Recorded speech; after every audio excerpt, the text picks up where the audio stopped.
Hello everyone, welcome back to my channel Tuition Zone by Anshika. आज मैं आपके सामने क्लास 10th की पोएम द ट्रीज लेके आई हूँ। पोएम पढ़ने से पहले मैं आपको एक सीक्रेट बताना चाहती हूँ, ध्यान से सुनिएगा कि अगर आपने मेरे चैनल को सब्सक्राइब और मेरी वीडियो को लाइक कर दिया तो आपको ये पोएम और ज्यादा अच्छे से समझ में आएगी, है ना। चलिए अब मैं स्टार्ट करती हूँ आपको पोएम के इंट्रोडक्शन से। सबसे पहले तो आपको ये मालूम होना चाहिए कि ट्रीज जो है यहाँ पे इसका सिंबल है द ट्री, ये विमेन्स का सिंबल है, ठीक है, फीमेल्स का सिंबल है ट्री,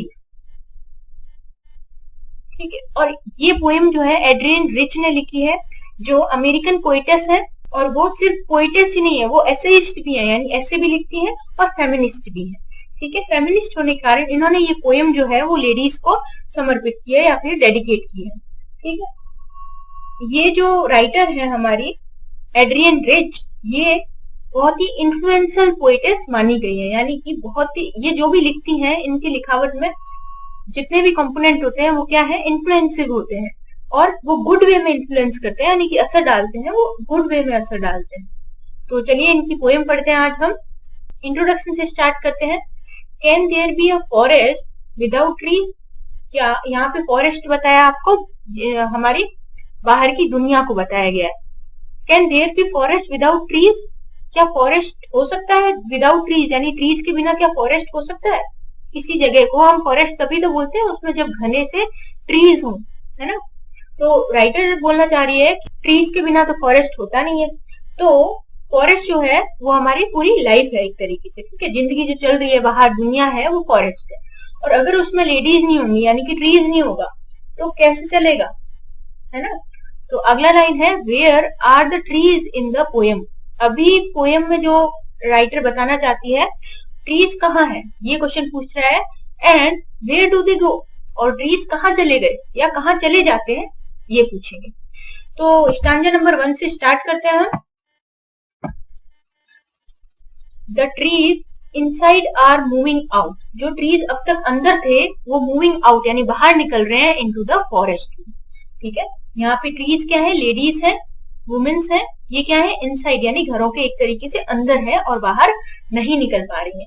अब क्या कर रही है वो, मूविंग आउट, बाहर निकल रही है इनटू द फॉरेस्ट यानी दुनिया में बाहर निकल रही है, वो घर से बाहर निकल रही है। द फॉरेस्ट जो हमारी लाइफ है वो एम्प्टी थी ऑल दिस डे, हमारे पूरे टाइम में एम्प्टी थी, यानी कि अगर हम थोड़ा पुराने वक्त में जाए तो वहां पे लेडीज की संख्या जो बाहर काम करने वाली, कंट्रीब्यूशन करने वाली लेडीज बहुत कम थी, यानी ना के बराबर थी, ऐसा समय भी था। तो उस समय हमारी जो लाइफ थी एक तरीके से वो एम्प्टी थी, ठीक है। बाहर की लाइफ यानी कि वर्क एरिया सारे एम्प्टी लगते थे। Where no bird could sit, कोई बर्ड नहीं बैठ पा रही थी। नो इंसेक्ट हाइड, जिस तरीके से एक ट्री नहीं होंगे फॉरेस्ट में तो वहां पे बर्ड किसके ऊपर बैठेंगे, इंसेक्ट कहाँ पे हाइड करेंगे, यानी कि जो छोटे कीट पतंगे होते हैं वो कहाँ पे छुपेंगे। नो सन बरी इट्स फीट इन शेडो, कोई भी सन जो था वो बरी यानी कि एक तरीके से पांव नहीं ला पा रहा था या धसा नहीं पा रहा था, कहाँ पे, शेडो में, यानी कि अगर ट्री नहीं होंगे तो शेडो कहाँ से होगी, है ना। तो सन भी अपने एक तरीके से पैर नहीं बसा पा रहा था। तो ये जो 3 लाइनें है ना, ये 3 बताता है लाइनें कि कोई भी इंपॉर्टेंट वर्क अच्छे से नहीं हो पा रहा था, ठीक है, जब वुमेन्स बाहर नहीं थी, जब वर्क एरिया में नहीं थी women's. The forest that was empty all this night, यानी कि जो फॉरेस्ट था वो एम्प्टी था ऑल दिस नाइट, जो हमारी लाइफ थी एक तरीके से बाहर की वर्क एरिया वो पूरा एम्प्टी था। Will be full of trees by morning, अब आने वाला समय, मॉर्निंग क्या बोला गया है, आने वाला समय, ठीक है। मॉर्निंग को आने वाला समय बता के बोला कि अब तो फुल ऑफ ट्रीज हो जाएगा, है ना, वो एरिया जो है आने वाला कल फुल ऑफ ट्रीज यानी लेडीज से भर जाएगा। तो ये था फर्स्ट स्टैंजा। तो फर्स्ट स्टैंजा हमें क्या बताता है, मैं यहाँ पे लिख देती हूँ। स्टार्टिंग ऑफ चेंज, चेंज की स्टार्टिंग हो चुकी है, ये राइटर बताती है फर्स्ट स्टैंजा में। सेकंड स्टैंजा हम देखते हैं। All night the root work, all night root work करती थी, क्या करने के लिए, टू डिसएंगेज यानी कि खुद को अलग करने के लिए, themselves from the cracks, cracks यानी एक तरीके से ये बताया गया है, आप डायग्राम में देख रहे होंगे, जो ट्रीज जो होते हैं ना उनमें छोटे छोटे से क्रैक्स होते हैं, है ना। जब वो सूख जाते हैं उनका जो ट्रंक होता है वो थोड़ा थोड़ा सूखने लगता है या बड़ा होने लगता है ना, ये तो उसमें क्रैक्स आने लगते हैं। तो उसी लाइफ से जो वुमेन्स की लाइफ जो है उसमें छोटे छोटे क्रैक्स होते हैं, जहां से वो वुमेन्स निकलने की कोशिश करते हैं। वो क्रैक्स क्या होते हैं, क्रैक्स जो होते हैं वो मौके होते हैं। ठीक है, आगे बढ़ते हैं। इन द वेरेंडा, बरामदा जो है हमारा, वेरेंडा आंगन जिसे हम बोलते हैं, the leaves strain towards the glass, यानी कि जो ग्लास है, जो घर हो, एक तरीके से घर है, उसमें लीव्स दबाव डाल रही है, स्ट्रेन यानी दबाव डाल रही है। ठीक है, टुवर्ड्स, टुवर्ड्स यानी की ओर, किसकी ओर, ग्लास की ओर, यानी कि बाहर निकलने के लिए एक तरीके से दबाव पड़ रहा है। स्मॉल ट्विग्स जो है ना, छोटी छोटी टहनियां है ना, स्टिफ विद एक्सर्शन, यानी कि एक तरीके से वो लगी पड़ी है किसमें, एक्सर्शन में। एक्सर्शन क्या होता है, आपका दबाव होता है, फुल दबाव, यानी बहुत ही ज्यादा फोर्स। ठीक है, आगे है हमारा long cramped bog shuffling under the roof. जो लॉन्ग क्रैम्प्ड बोग है वो सफल कर रहे हैं under the roof like a newly discharged patient, half dazed moving to the clinic door.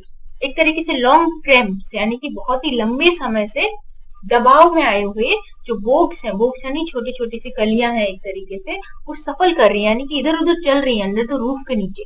और कैसे चल रही है वो, like a newly discharged patient, जैसे कि नया डिस्चार्ज पेशेंट होता है ना, तो डिस्चार्ज होने के बाद हॉस्पिटल से वो जब बाहर निकलता है पेशेंट, तो उसे कितना फ्रीडम सा महसूस होता है, लेकिन थोड़ा सा वो हाफ डेज्ड भी होता है कि नहीं। डेज्ड मतलब थोड़ा सा थका हुआ, मूव, लेकिन वो फिर भी मूव करता है बाहर निकलने के लिए, कहाँ से, टू द क्लिनिक डोर। कोई क्लिनिक या हॉस्पिटल के डोर से निकलने की वो पूरी कोशिश करता है, तो उसी तरीके से लेडीज भी बाहर निकलने की पूरी कोशिश कर रही है। ठीक है, तो इसको आप, इससे आप क्या समझेंगे, यहाँ पे आप बता सकते हैं कि trying to work hard. Women's जो हैं वो भी वर्क हार्ड कर रही हैं ताकि वो डिसएंगेज यानी अपने आप को अलग कर सके क्रैक्स से, यानी कि जो पुराने रीति रिवाज है उससे वो बाहर निकलने की कोशिश कर रही है और वर्क हार्ड यानी हार्ड वर्क करने की कोशिश कर रही है। अब देखिए आप कितनी मीनिंगफुल लाइंस हैं, और ये एक तरीके से नेचर के रूप में उन्होंने दर्शा दिया है। एंड देन रिच है, तो आगे क्या राइटर बोलती है कि आई सिट इनसाइड, मैं अंदर बैठी हूँ, डोर ओपन है टू द वेरेंडा की, यानी कि मैं अंदर बैठ के एक तरीके से वेरेंडा में बैठी हूँ और राइटिंग अ लॉन्ग लेटर, मैं एक लंबा सा लेटर लिख रही हूँ। तो ये लाइन बहुत ही इंपॉर्टेंट है, इसमें आपको समझ में आना चाहिए कि राइटर क्या बताना चाह रही है। राइटिंग अ लॉन्ग लेटर, ये वर्ड है मतलब कि मैं एक लंबी लड़ाई लड़ रही हूँ, एक तरीके से लंबी लड़ाई, मतलब रिच है, उन्होंने फेमिनिस्ट होने के चलते काफी टाइम तक उन्होंने स्ट्रगल किया एक तरीके से, है ना, तो वो लॉन्ग लेटर लिख रही है। लॉन्ग लेटर यहाँ पे किसको बताया जा रहा है, उनकी स्ट्रगल को बताया जा रहा है। ठीक है, फिर वो बोलती है इन विच, जिसमें आई स्कार्सली मेंशन, स्कार्सली का मतलब होता है बहुत कम, मैंने बहुत कम बताया है, द डिपार्चर यानी बाहर निकलना, of the forest from the house. एक तरीके से जो फॉरेस्ट बन चुका है अंदर, एक तरीके से लेडीज जो इकट्ठी हो चुकी है उनका बाहर निकलना मैंने बहुत कम मेंशन किया है, यानी कि मैंने इतना नहीं बताया कि वो बाहर निकल चुकी है अपनी राइटिंग में या फिर अपने वर्क में। तो द नाइट इज फ्रेश, जो नाइट है ना वो फ्रेश है, द होल मून साइन, अब पूरा मून क्या कर रहा है, साइन कर रहा है, यानी कि अब रौनक आ चुकी है लेडीज के बाहर निकलने से, यानी बाहर जाके वर्क करने से। In the sky still open, sky अभी भी ओपन है, द स्मेल ऑफ लीव्स जो है ना, एंड लाइकेन, यानी कि अभी ना, ये लाइन देखिए आप मेरे, वो बहुत अच्छी लाइन लगी है, in the sky still open, यानी कि स्काई है ना वो अभी भी ओपन है, यानी कि लेडीज जो है वो अभी भी बाहर आनी बाकी है। अभी सारी की सारी लेडीज की स्थिति ऐसी नहीं हुई है कि वो अपने घरों से निकल के बाहर वर्क एरिया में आ पाए। तो नेक्स्ट लाइन हमारी क्या थी, द स्मेल ऑफ लीव्स और लाइकेन जो है, अब मैं बहुत अच्छी तरह ये वर्ड आपको बताना चाहती हूँ, लीव्स एंड लाइकेन, तो लिचन भी बोलते हैं, तो ये जो वर्ड है ये रेफर कर रहा है, the smell of leaves and lichen जो है वो वुमेन है हु मेड एवरीवन प्राउड, वो वुमेन जो इन्होंने सबको प्राउड फील कराया है। अब आप पूछेंगे ये कैसे, कौन कौन से हो सकते हैं, आपके आसपास ये एरिया देख सकते हैं हम, जैसे कि किरण बेदी जी हैं, वो इंडिया की फर्स्ट आईपीएस लेडी है ना, तो वो भी फर्स्ट लेडी है, तो उन्होंने क्या किया, पूरे इंडिया को एक तरीके से प्राउड फील करवाया है। और अगर आप प्रतिभा पाटिल मैम की बात करें तो वो भी क्या है, हमारी फर्स्ट लेडी प्रेसिडेंट थी पूरे देश की, तो वो भी क्या है, इन्होंने प्राउड फील कराया है सभी को, है ना। तो लीव्स एंड लाइकेन वो है, उनकी जो स्मेल आ रही है ना वो स्टिल रीचेस, यानी वो पहुंच रही है रीच यानी पहुंच रही है, लाइक अ वॉइस, एक वॉइस के रूप में उभर के इनटू द रूम्स, वो रूम्स जिनमें लेडीज क्या है, कैद हैं या फिर बंद हैं, जहां से वो निकल नहीं पा रही है। और भी तो लेडीज हैं जो निकल नहीं पा रही है, तो उन तक ये जो लेडीज बाहर निकली हैं वर्क एरिया में, उनकी जो स्मेल है या उनकी जो बातें हैं, उनकी जो वॉइस है वो अंदर तक पहुंच रही है ताकि दूसरी लेडीज भी बाहर निकल जाए। कितनी अच्छी पोएम की लाइंस है ना ये। चलिए नेक्स्ट स्टांजा देखते हैं हम, जो हमारा एंडिंग स्टांजा है। My head is full of whisper, मेरा जो हेड है वो full of whisper यानी कि full of voices से भर चुका है। Which tomorrow will be silent, जो बाद में साइलेंट भी हो जाएगी। Listen, सुनो, the glass is breaking, glass क्या है, टूट रहा है। अब यहाँ पे ग्लास क्या है, ग्लास का मतलब क्या है, बोल सकते हैं हम ओल्ड कस्टम, जो पुराने रीति रिवाज है ना वो टूट रहे हैं। लेडीज को अंदर रखना या उनसे कोई काम न करवाना बाहर का, ये सब क्या हो रहा है, ये सब ओल्ड कस्टम खत्म हो रहे हैं। ठीक है। The trees are stumbling forward, stumbling का मतलब यहाँ पे आया है आपका, ये देखिए स्टम्बलिंग वर्ड लड़खड़ा कर, और फॉरवर्ड यानी आगे की तरफ बढ़ना, यानी कि ट्रीज जो है ना वो लड़खड़ाते हुए भी कहाँ बढ़ रहे हैं, आगे की तरफ बढ़ रहे हैं। ठीक है। आगे है इन द नाइट, नाइट में भी, अंधेरे में भी वो आगे बढ़ रहे हैं। Wind rush to meet them, अब देखिए यहाँ पे जो विंड आई है ना, ये जो विंड वर्ड है यहाँ पे मैं लिख देती हूँ, winds is equal to opportunities, opportunities. ठीक है। जो विंड्स है यानी कि जो हवाएं हैं जो लेडीज से या फीमेल से मिलना चाह रही हैं, जो है अपॉर्चुनिटी यानी मौके। अगर लेडीज बाहर निकलेंगी तो उनको क्या मिलेंगे, अलग अलग तरीके के मौके मिलेंगे हर क्षेत्र में आगे बढ़ने के लिए। ठीक है। आगे है the moon is broken like a mirror, जो मून है ना वो टूट रहा है, यानी कि जैसे मिरर होता है वो टूट जाता है वैसे टूट रहा है वो। इट्स जो पीसेस फ्लैश, यानी उसके जो टुकड़े हो गए ना टूट के, वो फ्लैश यानी चमक रहे हैं। नाउ इन अ क्राउन, यानी कि एक तरीके से ताज में वो चमक रहे हैं। ऑफ ओल्ड टॉलेस्ट ओक, अब ओल्ड टॉलेस्ट ओक वर्ड है ना यहाँ पे मेरे को बहुत अच्छा लगा, ये यूज किया राइटर ने, कि ऊंचाइयों पर एक तरीके से जहां पे स्पेस हो सकता है ये। ठीक है। और any higher position, higher position जो एक बड़ी कोई पोजीशन हो सकती है, उस पर भी क्या है, क्राउन की तरह यानी कि एक ताज की तरह लेडीज चमक रही हैं।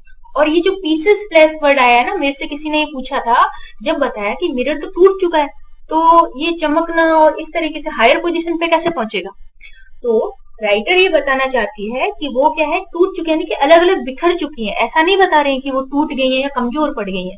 राइटर बताना चाहती है कि वो क्या है, अलग अलग हिस्सों में, यानी कि कोई नासा में काम कर रही है तो कोई स्पेस में जा रही है, या हो सकता है वो टीचिंग में बहुत अच्छा कर रही हो कोई लेडी, या फिर वो भले मंत्री हो, कोई मिनिस्टर हो, अच्छी पोजीशन पे जो है ना वो वहां तक पहुंच गई है बिखर के, मतलब इधर उधर अलग अलग क्षेत्र में अपना कंट्रीब्यूशन देकर आगे बढ़ चली है। ये वर्ड आया है। अगर आपको ये वाला स्टांजा बहुत अच्छी तरह समझ में आया है तो आपको पता चला होगा कि हमारे अलग अलग क्षेत्र में लेडीज जो है हमें प्राउड फील करवा रही है, विमेन्स जो है वो बहुत ही ज्यादा आगे बढ़ रही हैं। तो ये थी हमारी पूरी पोएम जिसे लिखा था एड्रियन रिच ने। ये हो चुकी है हमारी फुल पोएम। इसके क्वेश्चन आंसर जब मैं आपको कराऊंगी ना एनसीईआरटी सॉल्यूशन, तो आपको और ज्यादा अच्छे से ये पोएम का मीनिंग समझ में आएगा। आई होप आप लोगों को ये पोएम बहुत ही अच्छी लगी होगी, अच्छी ही लगी होगी मेरे हिसाब से तो। और नहीं लगी है तो आप इस वीडियो को एक बार फिर से देखिए, आपको हर वर्ड का मीनिंग मिल जाएगा।